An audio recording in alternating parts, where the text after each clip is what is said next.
Magandang hapon sa inyong lahat. Ito po si Herbert Curia, author, promoter ng Rights Promotion. Sa boses ng Human Rights Promotions, sa malayang demokrasyang ito, kakibat ang ating pananalig sa ating banal na Panginoon Diyos, banal na Panginoon Kristo at gabay ng kaliwanagan ni Banal Santa Maria, kung ating nakalap at magbabantay sa mabuting pamamahala, patas ng hustisya at karapatang bantao, ay hinggil sa issue ng selebrasyon ng Kapaskuhan ngayong darating na Disyembre 25, 2023, bukas na yun, at isang maligayang Pasko sa inyong lahat. Ang pagdiriwang na ito ng paniniwalang Kristiyano-Katoliko ay pagsilang ng ating Panginoong Kristo na isinugo ng ating banal na Panginoon Diyos upang iligtas tayo at palayain sa kasalanan sa pagsasabuhay niya ng mabuting balita. So, yun. Ang Panginoong Kristo ay malaking biyaya sa atin ng Diyos. Ama na higit sa lahat ng bagay na ating tinatamasa dito sa mundo. Ang spiritual, ang pagpapalang ito ay walang hanggang pagpapala ng buhay at biyaya ng Diyos na hindi natin maiisip na matatamasa sa takdang panahon ay matatamo ng maliligtas at maging sa pang-araw-araw na pamumuhay natin dito sa mundo. So, ang itong itong Kapaskuhan na tinatawag na pinaniniwalaan ng Kristiyano-Katoliko, ito yung pagsilang ng ating Panginoon Kristo na kung saan ito ay walang katumbas na biyaya ng ating banal na Panginoon Diyos sa sangkatauhan. Higit pa, tinatamasa natin sa buong mundong ito yung biyaya ng pagsugo ng Panginoon sapagkat lahat ay nilalang sa pamamagitan ng Panginoong Kristo. Kaya higit pa yung ibibigay ng Panginoon Diyos sa atin mula sa Panginoong Kristo. Kaya nga tayo ay binibigyan muli ng panibagong buhay at panibagong mundo at inila sa atin na yung tinakda ng ating Panginoong Diyos. Kaya higit pa rito sa mundong ito na tinatamasa natin, yung ibibigay ng Diyos mula Panginoon Kristo, tayo ay yayakapin at mananampalataya sa ating Panginoon Diyos mula sa Panginoong Kristo. Kaya yung pagpapalang spiritual na yan ay binigay niya sa atin from Jesus Christ ay isang hindi matatawaran at pagmamahal ng ating banal na Panginoon para sa sangkatauhan. Kaya tayo ay manampalataya, makisa tayo sa pagdiriwang nitong Kapaskuhan at hindi lamang sa tradisyonal na pinagdiriwang na birthday. Sa buhay natin syempre yung kalooban ng Diyos na inihayag, sinagawa ng Panginoong Kristo mula doon sa mabuting balita. Yan, sa pamamagitan ng Panginoong Kristo nilikha ang lahat. Kung kaya walang biyaya ang hindi bibigay sa pamamagitan ng Panginoong Kristo, ating hilingin ng buong puso sa ating pang-araw-araw na pamumuhay, ang nais nating hilingin sa Diyos at Panginoong Kristo. Yan na tayo. Kasabi natin kanina, higit pa sa bundong ito, sa lahat ng bagay, yung pagpapalang binigay sa atin ng Panginoon Kristo. Gayunman ay hindi lamang dapat tayo doon sa material na kapulos, kundi doon sa pagpapalang na ating tatamasahin pagdating ng takdang panahon na itinakda ng ating Panginoon. Gayunman, sa pang-araw-araw na pamumuhay na ito, ay gagabayan niya tayo mula nga sa kanyang inihayag mula dito sa mapayapang pagpapabago o pagbibigay pagkakataon para mapalaya tayo doon sa mga pagkakasala at tayo makapamuhay ng mabuti. Gayunman, hindi lahat naniniwala, iilan lamang tayo mga Kristiyano na naniniwala sa Panginoon Kristo at ibang mga paniniwala, meron din paniniwala sa ating Panginoon Kristo, pero merong hindi naniniwala na taliwas dito at syempre may mga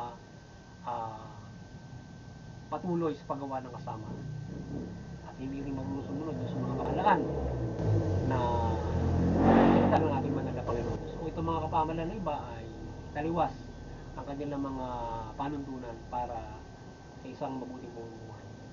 So ngayon ang Human Rights Promotions ay maring sumusuporta mabuting pamamahala, patas ng hustisya at karapatang pantao.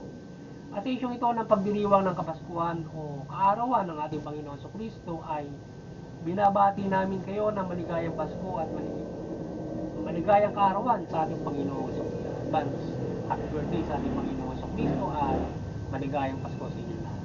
So, yan, advance na for tomorrow. Yan.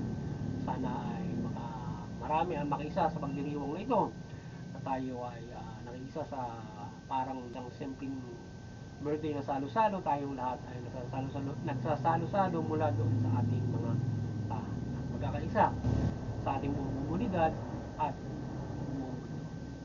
Yan, sama-sama natin ipagdiwang ang kanya karawang ito sa taon ito at taon-taon na tradisyonal na pagsasalo sa kaarawan ng ating Panginoon Jesucristo ang Mesiyas. So pasalamatan natin Panginoong Diyos at Kristo sa kanilang pagpapalang ito at pagbibigay sa atin ng pagkakataon. So, ating pasalamatan ng ating Panginoon Diyos at ang Panginoong Jesucristo sa pagbibigay ng pagkakataon ito. Yan, yun yung pangunahin na pa-birthday natin sa ating Panginoon sa iyang pasasalamat. Yan. So, pa-birthday natin sa Panginoon Jesucristo, pasalamatan natin ng Diyos, pasalamatan natin ng Panginoon Jesucristo at hindi sa lahat ay tayo ay isa na mayroong pagtubad doon sa kanyang kalooban o ng mabuting balita. So yan yung ating birthday sa ating Panginoon Diyos, ang maigting na pagyakapan ng pananampalataya at pagsasagawa ng mabuting. Yan ang dapat na sa buhay natin, yung alalahanin natin sa tuwing araw ng Pasko, ng pagsasabuhay ng mabuting balita. Hindi lamang tuwing Pasko, for the whole life. Yan. So taon-taon ay magpaarawang ito para sa pagsasabuhay ng mabuting balita. Hindi lamang sa tuwing Pasko tayo naging mabait, kundi siyempre isabuhay natin ng mabuting. Subuhin yan ang gusto ng Diyos, na ihandog natin yung ating sarili bilang buhay at banal sa Panginoon Diyos. Yan ay isang mahalagang bagay at yan ang malimuyang nais sa ating banal na Panginoon Diyos, na kapag tayo ay gumagawa ng mabuti mula dyan nga sa pagtulong, pagbibigayan, yan ang mga pagmamahal natin sa bawat isa o concern natin sa everybody else. At syempre, magtulungan tayo doon sa pangkalahatan kung bagaman kumabalang kasi natin in a modern time, pagpad natin yung karapatan ng pantao. So everybody lives good. But not necessarily tayo ay mamuhay ng pantay-pantay patas. May mga bagay pa rin na tayo ay magtutulungan sa iba't ibang aspeto. Kaya pag nagkaroon ng sakuna, nasunugan ka, nagkaroon ka naman ng mga sakit na kinakailangan mo na tulong ng iba. Ganun mga bagay na hindi lamang kahit tayo ay pantay-pantay sa ating nabubuhay, may tamasa natin lahat ang karapatan natin, ano pa rin yung at hindi lamang sa material bagay tayo nagtutulungan, maraming bagay.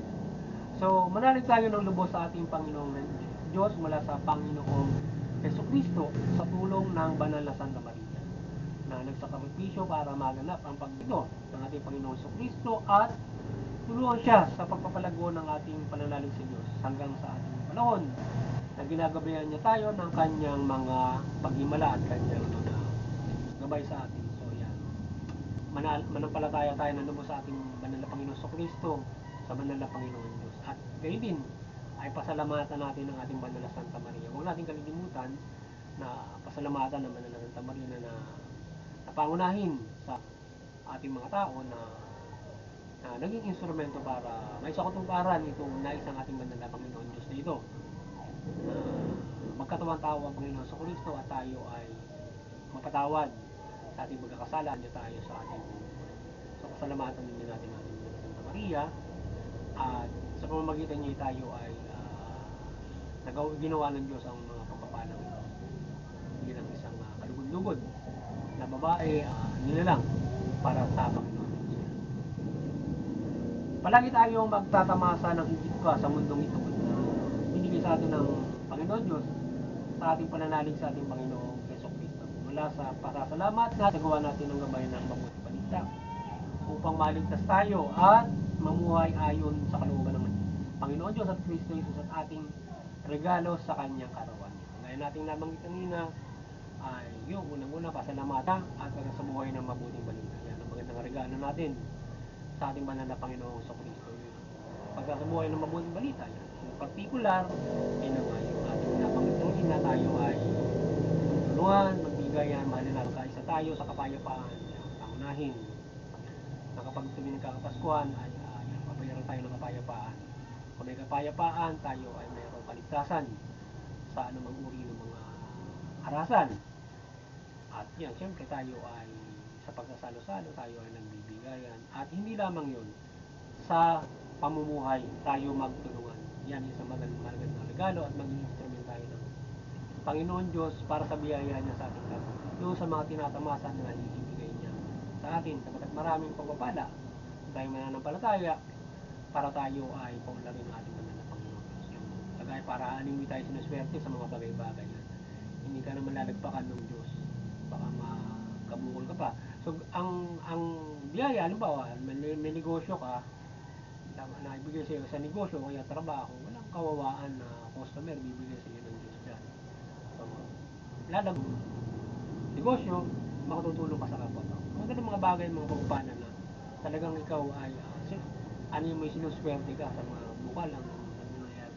Ganyan yung mga pagpapala na ating mapapansin kapag tayo ay ng ating banal. Sapagkat tayo ay nananampalataya at naging mabuti tayo sa Kanya.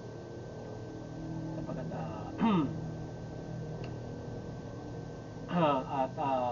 ating palaganapin ang pag-ibig at pagkakaisa sa pananaw at Kristo Jesus sa pamumuhay na ito upang tamasahin natin ang maunlad at ligtas na pamumuhay.